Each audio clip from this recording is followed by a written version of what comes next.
Abra sua Bíblia comigo no livro de Marcos, capítulo 10. Evangelho de Marcos, capítulo 10, versículo 35. Evangelho de Marcos 10, 35. Evangelho de Marcos 10, 35. Jesus, versículo 33. Jesus fala com os discípulos aquilo que lhes haveria de acontecer, dizendo-lhe, Jesus está falando com eles: eis que subimos a Jerusalém, e o Filho do Homem será entregue aos principais sacerdotes, aos escribas. Eles o condenarão à morte e entregarão aos gentios. Hão de escarnecê-lo, cuspir nele, açoitá-lo e matá-lo. Mas depois de 3 dias ressurgirá. Nisso aproximaram-se Tiago e João, filho de Zebedeu, dizendo: Mestre, queremos que nos faça o que te pedimos. E ele depois lhe respondeu: O que queres que eu vos faça? Respondeu-lhe: concede-nos que na tua glória nos assentemos uma à tua direita e outra à tua esquerda.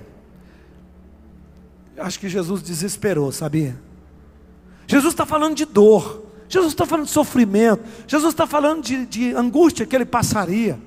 Jesus está no final do ministério, 3 anos e meio com aquele pessoal, com aqueles discípulos. Jesus está falando assim, da alma, do coração mais profundo dele.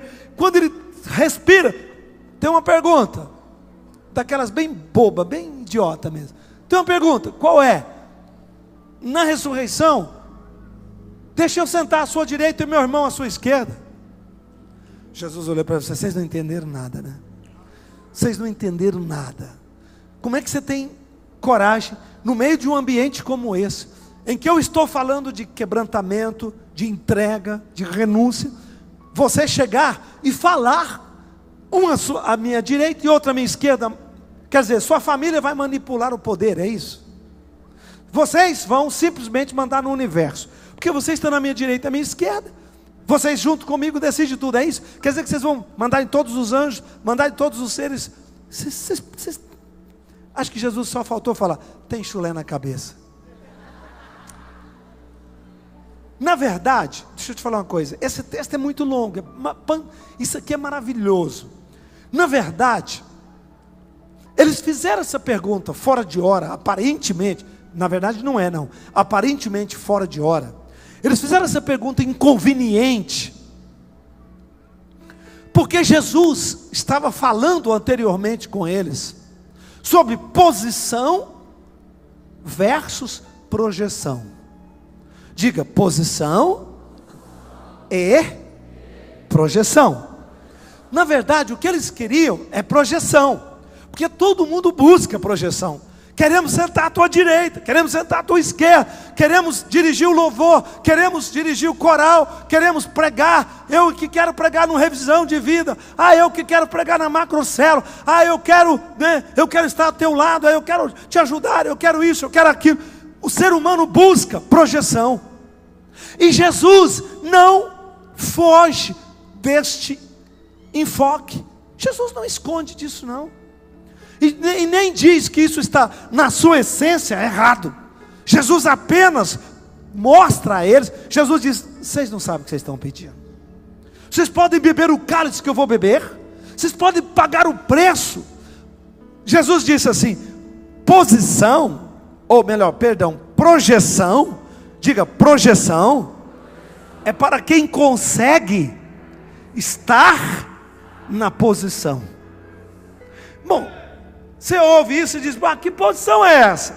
Aí Jesus diz: se tu beberes o cálice que eu bebo, se vocês conseguirem ocupar a posição que eu ocupo, você terá a projeção que eu tenho.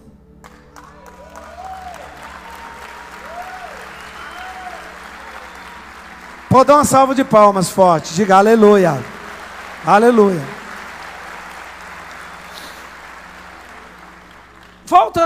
Deixa eu te mostrar um princípio que eu preguei aqui, tenho pregado aqui na embaixada. Acho que vocês não me ouviram ainda. Quem aqui é da embaixada, hein? Levante a mão. Ok, obrigado. 50 gatos pingados.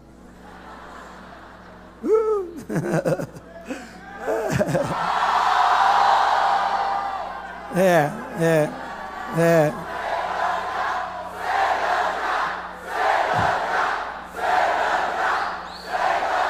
Quieta, quieta, quieta, quieta. Amém, amém, amém, amém. Amém, amém, amém, amém. Amém. Amém, amém, amém. Amém. Amém.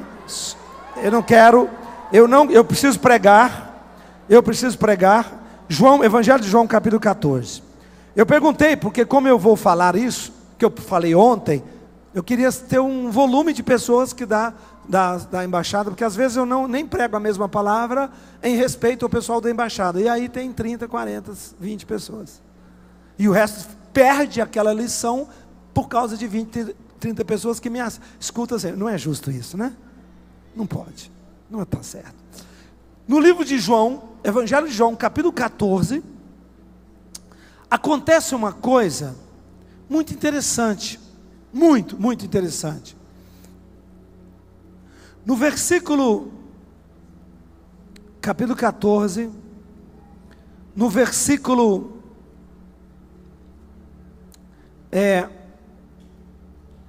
10 em diante, 14 de João, 10 em diante, Jesus fala rapidinho, dizendo assim, no 9 ele diz, respondeu Jesus, há quanto tempo estou convosco que ainda não me conheces, Filipe? Porque ele disse assim, mostra-nos o Pai, mostra-nos o Pai. Jesus disse, Filipe diz, mostra-nos o Pai, no versículo 8, e isso nos basta. Respondeu Jesus, há tanto tempo estou convosco que ainda não me conheces, Filipe? Quem me viu, viu o Pai. Como tu dizes, mostra-nos o Pai? Não crê que eu estou no Pai, que o Pai está em mim? As palavras que eu as digo, não as digo por mim mesmo, mas o Pai que permanece em mim, faz as suas obras. Falei, aleluia. Escuta, Jesus não está dando uma bronca em Filipe, não. Jesus está mostrando um paralelo. O Pai está em mim. Quando você me vê, você vê o Pai. Quando você me ouve, você ouve as palavras do meu Pai. Agora, Jesus não está falando isso à toa, não. Jesus está falando isso porque Ele vai fazer o mesmo paralelo com Ele e os discípulos e nós, porque Ele também estaria sendo retirado. Então Ele queria mostrar para Filipe como é que Ele é a projeção do Pai, como Ele é a projeção do ministério do Pai. E aí, versículo 11, crede que eu estou no Pai, o Pai está em mim, pelo menos por causa das mesmas obras. E aí ele diz, em verdade vos digo, aquele que crê em mim, fará as obras que eu faço, fará maiores do que elas. Uau, mais forte, aleluia, diga, eu creio. Se você crê, aquele que crê em mim, fará as obras que eu faço. Presta atenção, Jesus tinha acabado de falar, o Pai faz as obras dele através de mim, e agora ele está dizendo, eu farei as minhas obras através de vocês. Vocês estão entendendo ou não? O Pai faz as suas obras através de mim, e fala as palavras através de mim, e eu farei a mesma coisa com vocês na minha ausência, a partir de agora. Jesus estava preparando os discípulos para a sua ausência, e ele estava mostrando essa correlação entre projeção e posição. E aquilo que os irmãos Tiago e João pediram lá no Marcos 10, está exatamente focado aqui. Continua. E aí ele diz assim, se pedires alguma coisa no meu nome será feito, se me amardes guardareis os meus mandamentos, tal. Ele vai falando, né? E eu rogarei ao Pai, e Ele vos dará outro Consolador que fique convosco, o Espírito da verdade, qual o mundo não pode receber, porque não vê, não o conhece. Vós o conheceis, porque Ele habita em vós. Diga, habita em vós, e estará em vós. Diga, não vos deixarei órfãos, voltarei para vós outros. Um pouco e o mundo não me verá, mas vós me vereis, porque eu vivo, vós vivereis. Naquele dia conhecereis que eu estou no Pai, e vós em mim, e eu em vós. Aquele que tem os meus mandamentos, esse, e os guarda, esse é o que me ama. E aquele que me ama, será amado pelo meu Pai, e eu o amarei, e me manifestarei a Ele.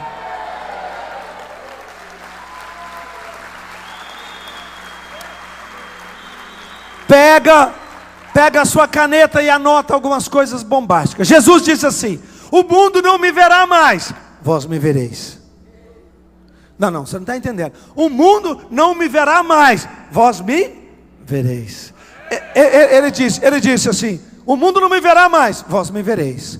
Presta atenção, você vai ver Jesus. Você tem o direito de vê-lo. Vê-lo no seu carro, vê-lo no seu trabalho, vê-lo no seu dia a dia, vê-lo na sua célula. Você vai ver Jesus.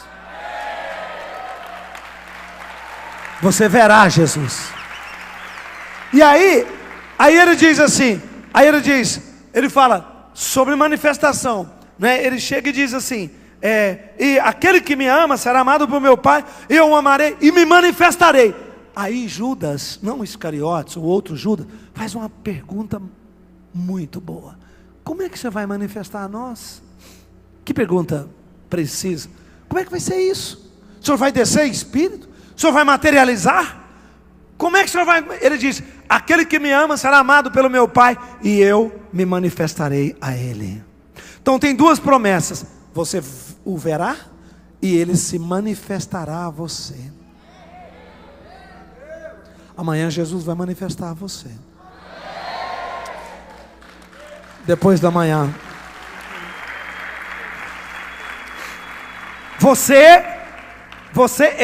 nós temos o privilégio de duas coisas: vê-lo e receber a sua manifestação. Você sabe o que significa? Isso é muito grande, isso é muito importante. Como é que ele manifesta, bispo? Como é que eu vou vê-lo? Foi a pergunta de Judas. Judas diz: como é que será essa manifestação? O Senhor vai aparecer fisicamente? Vai ser uma visão espiritual? Como é isso? Uau! E aí Jesus fecha de uma maneira maravilhosa, quando ele diz assim, eu enviarei outro Consolador, que esteja para sempre com ele.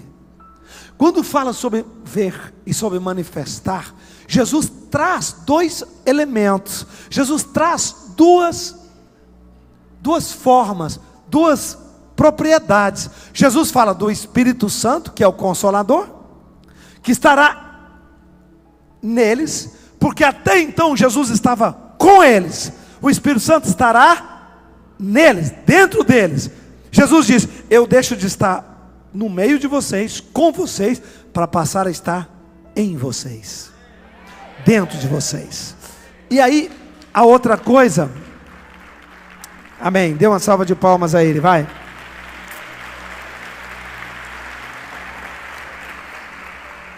Jesus diz: o meu Consolador, escuta, e as minhas palavras.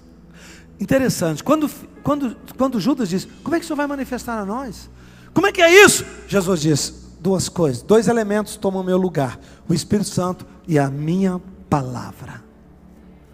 Você quer a manifestação de Jesus na sua vida? Deixa o Espírito Santo pegar a palavra na sua vida. Ele se manifesta a você, a mim, por meio da sua palavra. O Espírito de Deus vivificando a sua palavra. Como é que ele se manifesta a nós? Por meio do Espírito, pela palavra. Então diga comigo: pelo Espírito, pela palavra. Por isso você tem que mergulhar na palavra e ir para o Instituto Vencedor. Por isso que você tem que ir para a célula. Por isso que você tem que ir para o Cefap, para o treinamento e para o curso de pastores. Por isso que você tem que ir para os cultos. Sabe por quê? Porque a manifestação de Jesus é proporcional ao quanto você mergulha na palavra e a quanto o Espírito Santo tem liberdade para mover, pairar e aquecer seu coração nessa palavra. Diga: eu recebo. Jesus disse: eu me manifestarei a vós. Como, Senhor? O Senhor vai transfigurar? Jesus disse: ei, Espírito e palavra. Aquele que me ama guarda as minhas palavras, será amado pelo meu Pai. Aquele que me ama guarda a minha palavra, será amado pelo meu Pai. Aí Jesus fala: se aquele que me ama, eu me manifestarei a ele. Por quê? Porque ele tem a palavra. Aquele que me ama guarda meus mandamentos, o meu Pai o amará, e eu me manifestarei. Lógico, Deixa eu te falar uma coisa, Deus só manifesta com quem tem a palavra de Deus no seu coração. Primeiro Deus tem que levantar a sua fé. Por isso que a Bíblia diz que a fé vem pelo ouvir e ouvir da palavra de Deus. Por isso que a Sara Nossa Terra é uma igreja da palavra. Porque é a palavra que manifesta Jesus Cristo. Bem forte, dê uma salva de palmas. Ó, Brasil, escute isso. Eu conheço igrejas que o foco está no reteté. Conheço igreja que o foco está em expulsar demônio. Pois eu quero dizer que o foco da igreja Sara Nossa Terra é a palavra de Deus. Porque é pela palavra que Jesus se manifesta. Diga, eu recebo. Aquele que guarda as minhas palavras, eu virei e manifestarei. O que tem a ver a manifestação dele com a palavra? Quem tem a palavra de Deus no seu coração, tem o instrumento que o Espírito Santo precisa para tirá-la lá do fundo, vivificá-la, fortalecer você, encher sua mente, encher seu coração, destruir a enfermidade, destruir os grilhões, destruir as cadeias, destruir o problema financeiro. Quando a palavra de Deus está lá dentro de você, às vezes você acha até que esqueceu.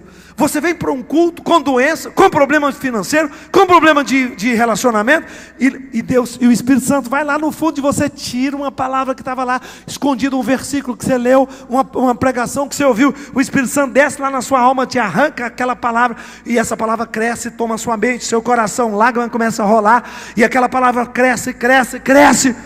Pronto, aquela palavra está trazendo a manifestação de Jesus dentro do seu coração para você.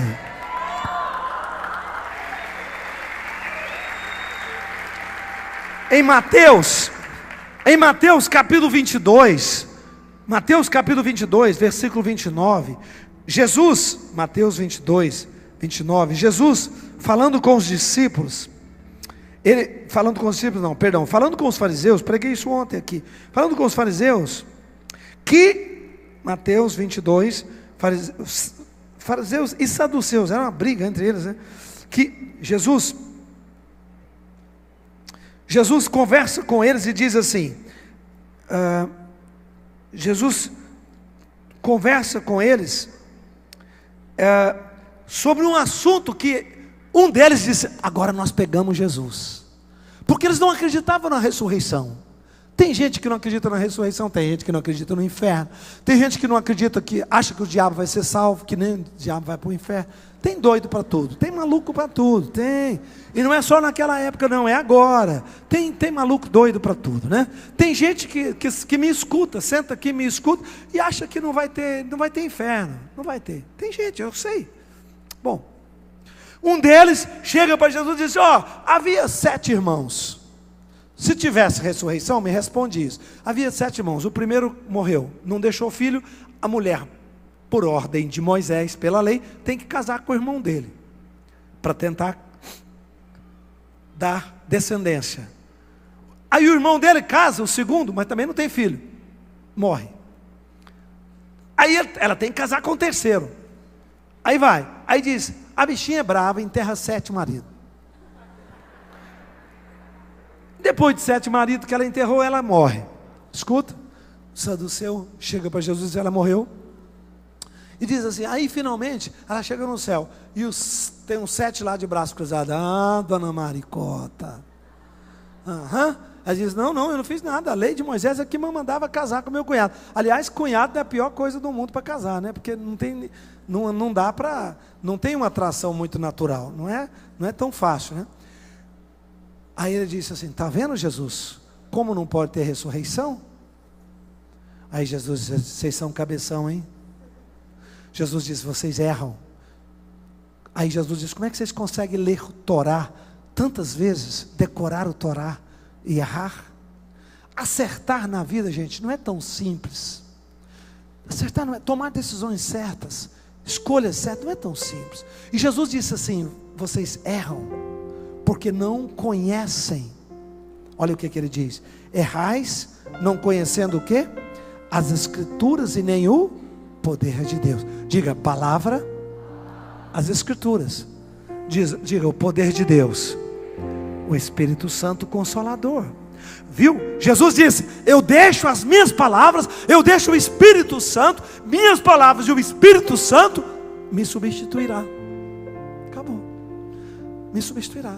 Eu me manifestarei a vocês, vocês me verão através disso.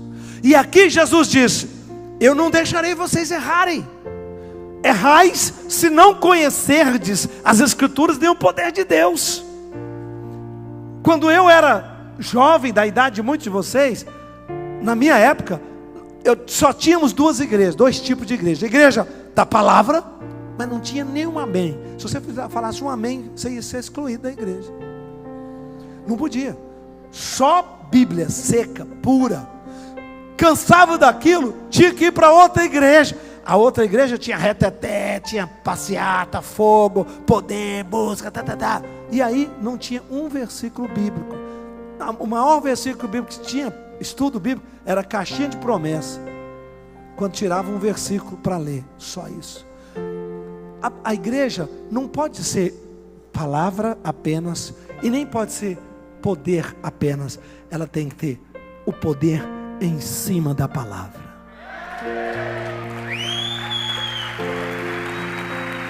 Poder em cima da palavra. Para cada necessidade que você tem, Deus preparou uma promessa na sua palavra. Quero ouvir um amém. Quando você tiver uma necessidade, precisar de um milagre, localiza a necessidade, localiza as promessas que são as palavras, e deixa o Espírito Santo começar a esquentar isso do seu coração, porque Jesus vai manifestar na sua vida. Quantos precisam de manifestação sobrenatural essa semana? Quantos precisam que Jesus manifeste a você essa semana?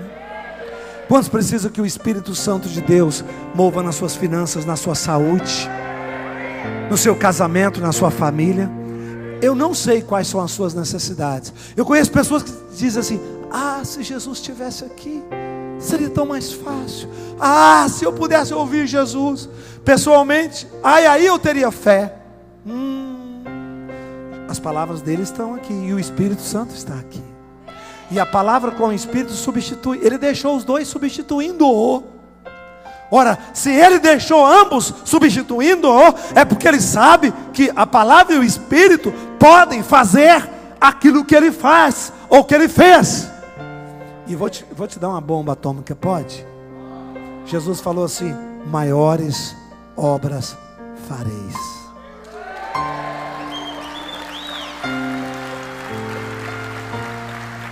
Jesus disse: vocês tendo o Espírito e a palavra movendo em vocês, e eu perto do meu Pai, eu intercedendo por vocês ao lado do Pai, maiores obras fareis. Querido, escuta, não é obra do homem. É o que eu disse: 325 dias você lutou, trabalhou, cansou, sangrou, suou, brigou, transpirou sua camisa, levantou às 5 da manhã, dormiu 11 da noite. Eu sei, todos nós trabalhamos muito. Não deu? Em 40 dias o sobrenatural vai se manifestar. E Ele fará o que Deus quer na sua vida, que você não conseguiu em 325 dias. Deixa eu te falar uma coisa: você quer Jesus? Mergulhe na palavra e mergulhe no Espírito.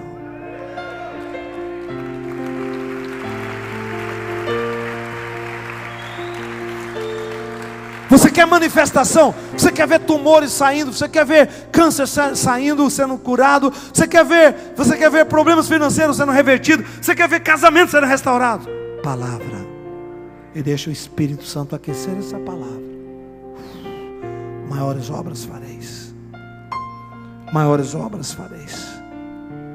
Querido, eu vou ficar te devendo posição e projeção, porque eu não vou conseguir chegar. Mês que vem a gente fala, porque já está na hora, tem muita coisa ainda para fazer. Mas hoje eu quero que você pense na manifestação de Jesus.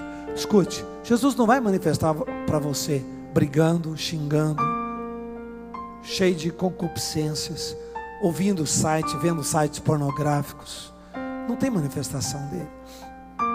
Manifestação dele é quando você mergulha na palavra, quando você pega e diz: olha esse texto. O Elton, pastor Elton, cantor da Ceilândia, estava aqui agora cantando com a Bispa Priscila, falou sobre como ele compôs a música O Impossível Não Existe, em cima do meu livro Ciência e Fé e a Física Quântica, porque a Física Quântica mostra cientificamente que o impossível é possível e que o invisível é real. Sabe por quê? Porque o Espírito Santo pegou uma palavra, trouxe, esquentou isso. Você só precisa de uma palavra. Você precisa do Espírito Santo esquentando, restaurando, resgatando uma palavra para você conseguir perdoar, para você ser curado. Você precisa como o Espírito pairava no livro de Gênesis capítulo 1, versículo 1, como o Espírito de Deus pairava sobre as águas, Ele quer pairar sobre o teu coração. Ele reconstruiu a terra, Ele reconstruiu cada uma daquelas etapas, simplesmente porque Ele pairava. Jesus disse: eu deixo o meu Consolador. Qual a sua necessidade? Qual a sua dor? Qual o seu sofrimento? Qual a sua batalha que você está passando? O que é que você precisa nesses 40 dias? O que é que providência você precisa? Deus eterno fará para você. Põe as duas mãos assim, ó, no coração. Quero que prepare a ceia.